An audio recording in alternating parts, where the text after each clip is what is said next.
Il est 8h32 et vous êtes bien sur RMC et BFM TV. Bonjour Éric Lombard. Bonjour Apolline de Malherbe. Merci d'être dans ce studio ce matin. Vous êtes le ministre de l'économie et des finances et on a particulièrement besoin de vos réponses ce matin après les déclarations fracassantes de Donald Trump.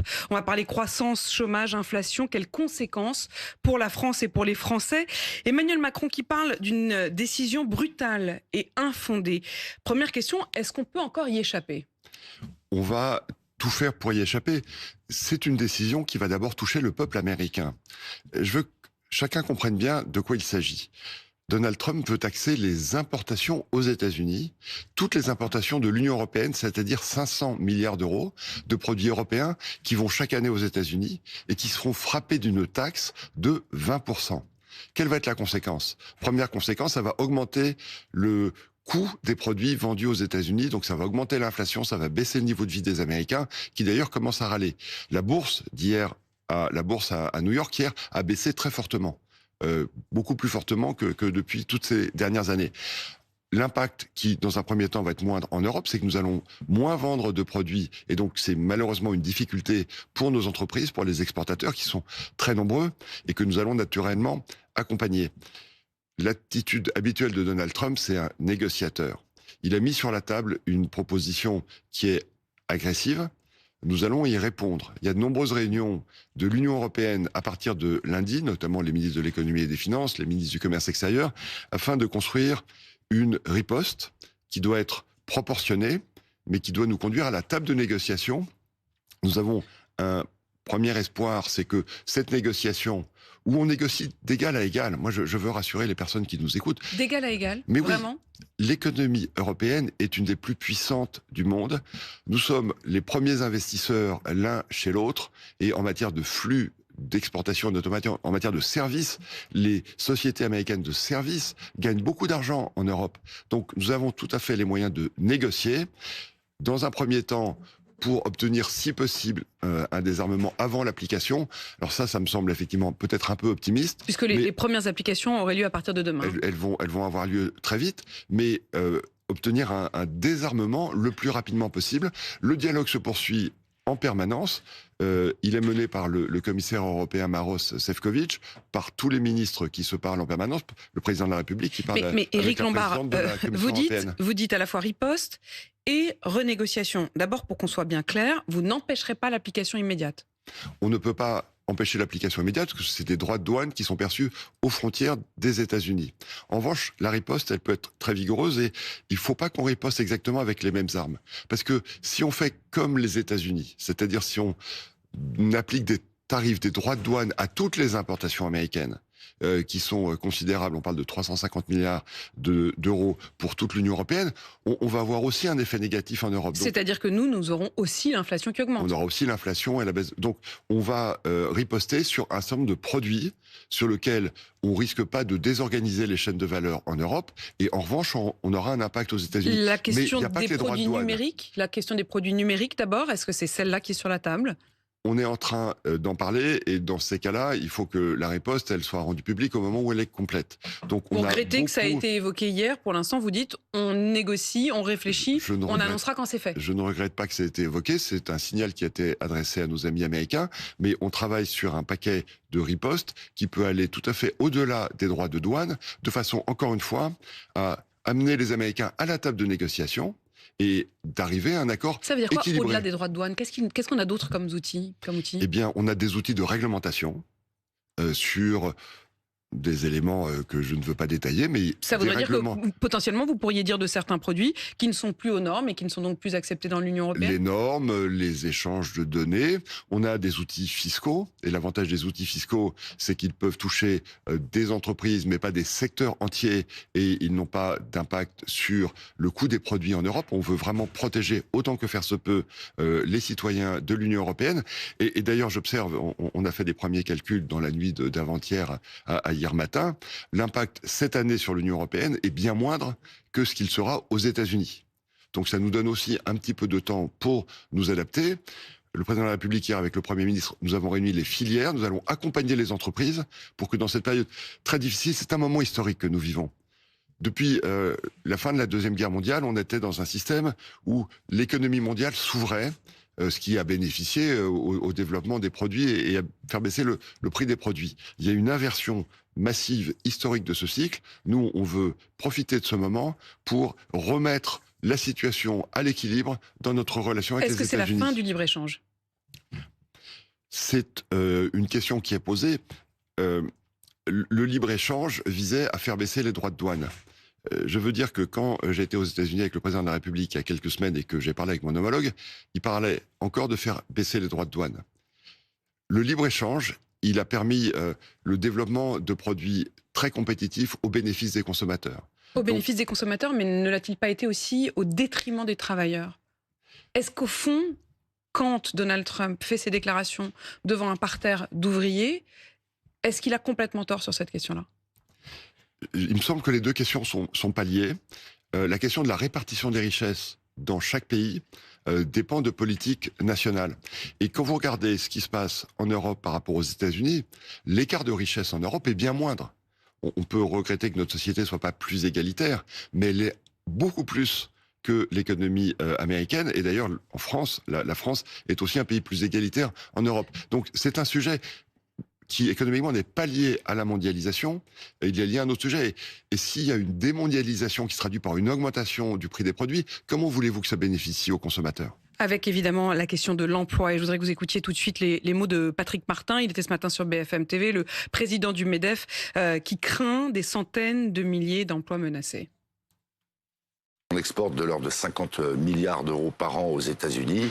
Alors c'est vrai dans toutes les filières, mais c'est vrai dans l'aéronautique, c'est vrai dans l'agroalimentaire. Et donc il peut y avoir des conséquences graves à hauteur de plusieurs centaines de milliers de destructions d'emplois, à la fois ciblées sectoriellement et ciblées géographiquement. On entend la très grande inquiétude du patron des patrons. Qu'est-ce que vous lui répondez ? On les a reçus hier. On connaît les entreprises exportatrices. On va les accompagner. On va mettre en place au ministère des Finances un site d'information pour que chacun connaisse exactement les tarifs et les conséquences. C'est quoi, c'est un numéro vert ? Pardon, mais quand vous dites accompagner, ils craignent de perdre des emplois et vous allez leur donner un tableau avec les chiffres ? Je commence mon propos. Il y a un accompagnement avec les équipes locales du ministère des Finances qui, comme pendant le Covid, vont être en proximité. On va réunir très régulièrement au Bercy les patrons, les représentants des filières industrielles pour être dans le dialogue, dans l'accompagnement. Nous voulons éviter les conséquences que craignent les entrepreneurs. Le risque est réel. Nous voulons éviter qu'il se produise. Le risque est réel. Le risque est réel, évidemment, puisque si on ne parvient pas à une négociation qui aboutit à faire baisser les droits proposés par Donald Trump, nous aurons une baisse de la croissance en Europe, en France, et elle va toucher d'abord les entreprises exportatrices. Et 40% des entreprises qui exportent vers les États-Unis ont un chiffre d'affaires avec les États-Unis qui est supérieur à la moitié de leur chiffre d'affaires. Je pense aux vins et spiritueux, à certaines filières spécialisées. Donc, ces entreprises-là devront faire l'objet d'un accompagnement tout particulier pour qu'elles puissent franchir cette période et qu'on les aide à éviter les licenciements, les fermetures plus graves encore. Cet accompagnement, il va se manifester par des aides sonnant et trébuchant ? Nous n'en sommes pas là. D'abord, nos finances publiques nous contraignent à être très attentifs. On va d'abord regarder les conséquences. On va agir. Les annonces ont été faites il y a 2 jours. Donc, on va discuter avec l'ensemble des entreprises, répondre de façon proportionnée à leurs demandes, faire de l'accompagnement. On a mobilisé d'ores et déjà BPIFrance, la Banque publique de développement, qui pendant le Covid a mis en place des outils d'accompagnement qui vont se maintenir. Mais je demande aussi à l'ensemble des réseaux bancaires d'être très attentifs dans le suivi de ces entreprises dans ce moment où notre économie peut être en fragilité. Notre économie peut être en fragilité, c'est ça vos mots. C'est-à-dire qu'on entre dans une zone de turbulence, d'incertitude. Vous appelez chacun des acteurs à se mobiliser. Quand vous dites « je demande aux banques », ça veut dire quoi ? Ça veut dire que les banques doivent aussi prendre une partie de l'effort en continuant à soutenir des entreprises pour qu'elles passent ce cap difficile ? Je veux peut-être prendre une vision plus large. Le monde est dans une situation extrêmement risquée. C'est un monde de prédateurs. On a la Russie qui est toujours en guerre malgré les efforts de toutes les nations en Ukraine. On a la Chine qui, de façon plus pacifique, a une attitude commerciale très agressive. Et on a maintenant les États-Unis d'Amérique qui augmentent les droits de douane, qui envisagent de prendre des territoires qui relèvent de l'Union européenne. Donc on est dans un moment de difficulté, de risque pour l'ensemble du monde. Là, on se concentre sur les aspects économiques à cause de cette question de tarifs. Effectivement, nous devons faire nation et le président de la République hier a demandé à l'ensemble des acteurs d'être solidaires, d'être attentifs et dans ce cadre, naturellement, les banques doivent accompagner leurs clients. Elles le font spontanément, je veux le rappeler. Quand vous dites nous devons faire nation, il y a eu aussi cette déclaration d'Emmanuel Macron qui appelle toutes les entreprises françaises à suspendre leurs investissements aux États-Unis en attendant une clarification. Qu'est-ce que ça veut dire concrètement ? Oui, je suis intervenu après pour confirmer cette demande, s'il en était besoin. Pourquoi ? Il y a une négociation qui s'engage avec les États-Unis. Quel est l'objectif réel des États-Unis d'Amérique ? Parce qu'il y a évidemment un objectif politique et économique.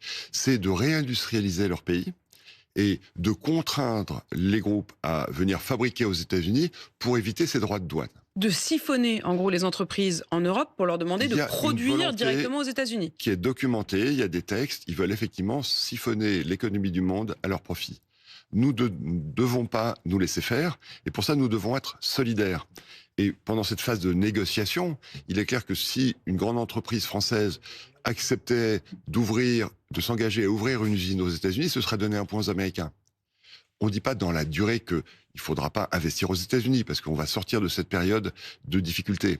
Mais dans cette période où on est dans une négociation difficile, où nous-mêmes allons demander probablement aux Européens d'être solidaires parce qu'on va devoir mettre des droits de douane sur certaines filières, on va devoir être dans une phase d'affrontement commercial avec les États-Unis, il faut que l'ensemble des Européens soient solidaires, et notamment nos grandes entreprises. Éric Lombard, ça veut dire que, au fond, les entreprises qui ne feraient pas ce choix, qui, sans tarder, feraient plutôt le choix justement d'accepter cette sorte de main, j'allais dire, tendue sous la contrainte de Donald Trump, seraient quasiment non patriotes.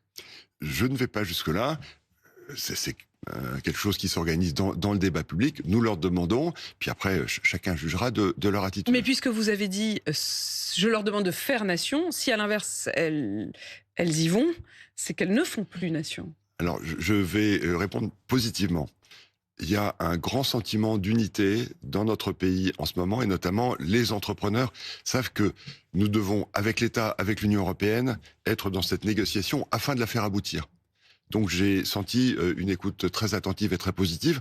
Et puis il y a aussi des investissements qui sont déjà engagés, des contrats qui sont en train de se nouer. Ceux-là, il faut les suspendre, les mettre sur pause. Il y a liberté d'entreprendre et c'est aux responsables des différentes entreprises, en fonction de la situation, de faire ce qu'ils estiment le plus approprié. Vous en appelez presque à leur patriotisme. Nous faisons appel au patriotisme parce que nous sommes dans un moment de confrontation entre les grands blocs sur la planète, les États-Unis, la Russie, la Chine. L'Europe a tous les moyens d'être au niveau, mais ça demande des efforts. Et si je peux faire le lien avec les sujets intérieurs, le Premier ministre, le 15 avril, va réunir l'ensemble des parties prenantes pour préparer le budget 2026.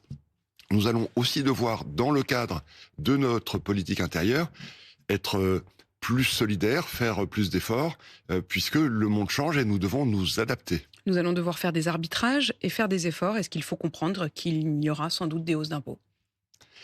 On a toujours dit, et je le confirme, que nous ne souhaitons pas augmenter les impôts des entreprises, et de façon générale, nous ne souhaitons pas augmenter les impôts. En revanche, il faut qu'on soit attentif notamment à tout ce qui est dépenses publiques, afin que la dépense publique qui est élevée dans notre pays, pour des services publics qui sont indispensables. Il ne s'agit pas de baisser la qualité des services publics et des protections. En revanche, on peut agir de façon plus efficace et en tout cas, on doit agir de façon moins coûteuse pour l'État parce qu'à la fin, ce sont nos impôts. Est-ce que ça peut suffire de ne jouer que sur les dépenses ? Est-ce qu'à un moment ou à un autre, le MEDEF, par exemple, propose, mais la CFDT n'est pas contre, de supprimer cette niche de 10% sur les pensions des retraites les plus aisées ? Est-ce que ça peut faire partie des choses où vous vous dites à un moment, il va en effet falloir que l'effort soit partagé ? La méthode que nous suivons avec le Premier ministre, c'est de laisser le dialogue s'engager et on n'intervient pas sur telle ou telle mesure parce que on voit bien que sinon c'est le débat budgétaire qui s'engage aujourd'hui au lieu de s'engager devant le Parlement au mois de septembre. Donc je suis très heureux que les partenaires sociaux, les entreprises fassent des propositions, débattent, réfléchissent et nous allons dans les mois qui viennent jusqu'à l'été ouvrir un espace de dialogue avec les partenaires sociaux, avec aussi les associations d'élus, parce que les collectivités locales devront partager à l'effort, avec l'État, Le Premier ministre a demandé à tous les ministères de rendre compte de leur mission, de façon que par le dialogue, on aboutisse à un projet commun qui sera évidemment présenté au Parlement de la République à la rentrée. Ça veut dire que jusqu'à l'été, vous espérez effectivement des propositions qui aillent quand même dans le sens à un moment ou à un autre d'un effort. On avait il y a quelques semaines le débat sur est-ce qu'on pourra continuer à maintenir les pensions tout en devant augmenter la production de canons, si je simplifie. On rajoute à ça maintenant, dans un contexte qui était déjà difficile, cette grande inquiétude sur les droits de douane et sur la fin d'un certain modèle du libre-échange et donc de l'ouverture pour nos produits à l'étranger. Est-ce que sincèrement la France a l'air insuffisamment solide pour y faire face ? Mais oui, nous sommes l'une des économies les plus fortes du monde. D'ailleurs, grâce aux efforts qui ont été faits ces dernières années, vous parliez du taux de chômage, le taux de chômage est à un niveau historiquement bas dans la période. Nos entreprises il remonte très fortes. Il remonte un peu. Les derniers indicateurs que nous avons sont assez positifs. Après, vous espérez que la hausse cesse ? On espère que la hausse, on espère une stabilisation. Et puis, avec Avez-vous des indicateurs qui vous donnent la possibilité de dire ce matin que le chômage cesse d'augmenter ? Je suis très prudent sur les indicateurs parce que le choc qui a été annoncé il y a 2 jours peut modifier l'attitude des entreprises. Et la réalité, c'est qu'il faudra attendre quelques temps de voir comment la négociation s'engage et comment les entreprises réagissent. Donc les indicateurs que j'avais il y a 2 jours, honnêtement, ils sont caducs. En revanche, nous avons tout à fait les moyens, avec le niveau de dépenses publiques qui est le nôtre. Je rappelle, plus de 56% de la richesse nationale est engagée dans la dépense publique, la dépense des collectivités locales, la dépense sociale. Donc on peut, en gagnant en efficacité, protéger les Français, financer l'effort de défense nationale qui est un effort pour la paix, et puis permettre de continuer d'avoir une économie qui se développe au bénéfice de tous. Éric Lombard, vous venez de dire, vous, ministre de l'économie, vous qui avez fondé le budget sur une prévision de croissance, que les indicateurs d'il y a 2 jours, en tout cas en matière d'emploi, n'étaient plus forcément les indicateurs d'aujourd'hui ni de demain. Lorsque vous avez inscrit ce budget dans une prévision de croissance initialement de 0,9, avant de la revoir à la baisse à 0,7. Est-ce qu'aujourd'hui, vous vous dites qu'il faut vraisemblablement la revoir autour de 0,5 ? Alors, les travaux sont toujours sur l'indicateur précédent, parce qu'on ne change pas le budget tous les jours. 0,7, c'est la nouvelle prévision de la Banque de France que nous regardons. Le budget, on ne va pas le changer tous les jours, d'autant que, comme je le disais, on est dans une phase d'incertitude dans l'incertitude. Il faut attendre dans les semaines qui viennent de voir comment la négociation avec les États-Unis d'Amérique s'engage et comment elle évolue. Si on peut rapidement, ce qui est tout à fait possible, arriver à un accord avec un désarmement des mesures qui ont été engagées, un désarmement des mesures qui vont être annoncées par l'Union européenne, on peut encore avoir une année qui soit une année de croissance certes modérée mais positive. En revanche, si on n'y parvient pas, et si on est dans une guerre commerciale, à l'évidence, on sera, en termes de situation économique, dans une autre situation, beaucoup plus difficile. Et dans ces cas-là, dans le dialogue avec les Françaises et les Français, on proposera des choses, mais... C'est-à-dire qu'on proposera des choses. Éric Lombard, c'est très important ce que vous êtes en train de dire. Justement, je veux être très clair. On ne va pas modifier le budget en matière de dépenses cette année.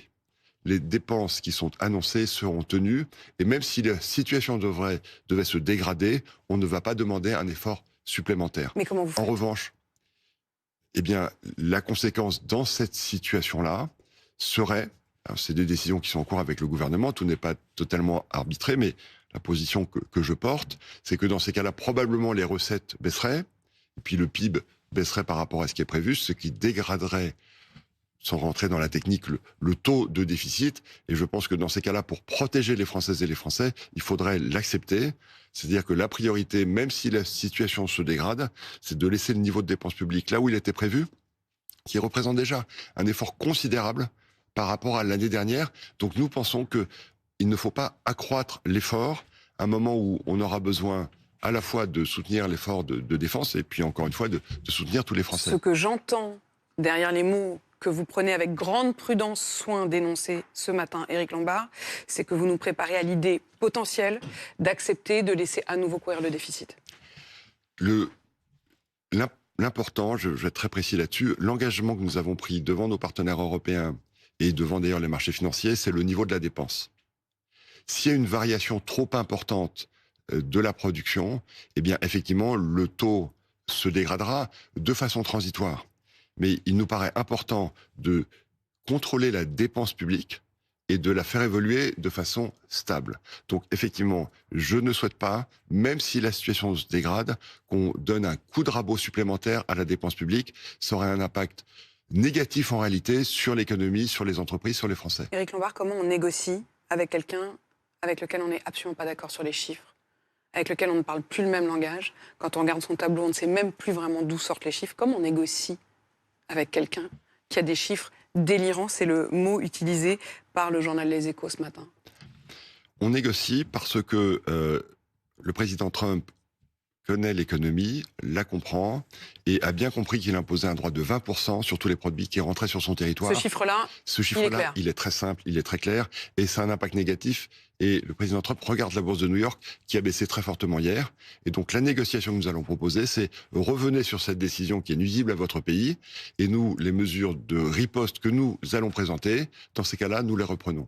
Et si vous n'acceptez pas cela, nous maintenons notre riposte et c'est un jeu à somme négative, mais il faut absolument qu'on négocie à armes égales, parce que si on ne le fait pas, ces 20% seront maintenus, et dans la durée, c'est l'économie européenne qui sera touchée, ça nous ne le voulons pas. Merci Éric Lombard, ministre de l'économie et des finances, d'avoir répondu très clairement, mais de manière, j'avoue, pas forcément très réconfortante au moment où on se parle, mais on l'a bien compris, vous le dites, c'est un moment historique. Il est 8h53 sur RMC BFM TV.